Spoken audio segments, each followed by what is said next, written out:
Let's talk about cereal forages for green feed and swath grazing. We had two sister sites for these trials. One was here in Yorkton with ECRF, and the other one was in Melfort with the Northeast Agricultural Research Foundation.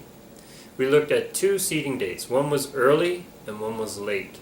And we looked at 7 crop species. We looked at 2 varieties of barley, Cowboy and Maverick. Now Maverick was bred from Cowboy. It has all the attributes of Cowboy, good yield, good forage quality under low input conditions, but it also has smooth awns, which is great for cattle. That Maverick is one smooth Cowboy. Oats, we have baler and haymaker. Haymaker oats is expected to replace baler. And we also had 2 varieties of triticale, Tyndall and Bunker.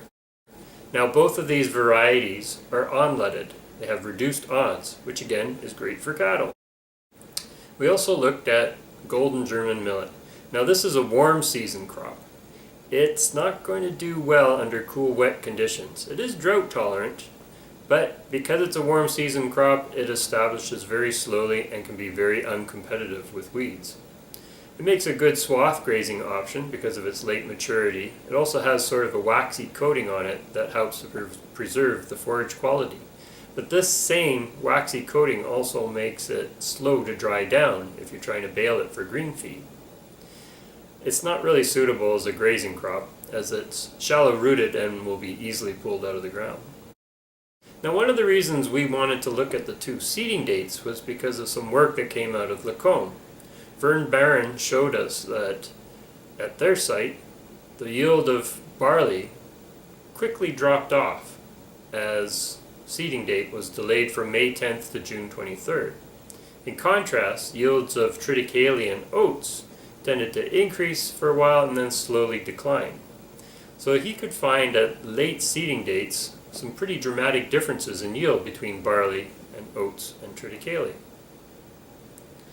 The reason for this is the photosensitivity of barley. It actually shortens its vegetative period when seeded late.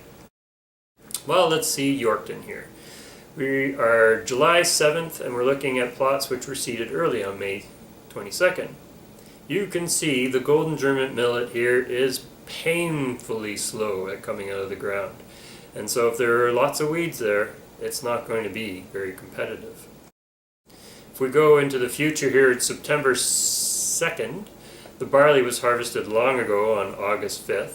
The haymaker oats on August 11th. The Tyndall triticale was August 19th. And we are just about to harvest the golden German millet. So, how did the yields do for the early seeding date? Well, the triticales came out on top. And the golden German millet came out on bottom. Now, let's go back to September 2nd and look at the late seeded stuff. Well, you can see here that everything's pretty green, but you can also see if you look at the barley, it looks a little thin, doesn't it? Well, our emergence counts were way down from our second seeding date. What happened was that we had 120 millimeters of rain fall for 3 days after seeding. And this drastically reduced the emergence of all the crops. How did it affect yield? Well, the barley's yield was really hammered on that second seeding date.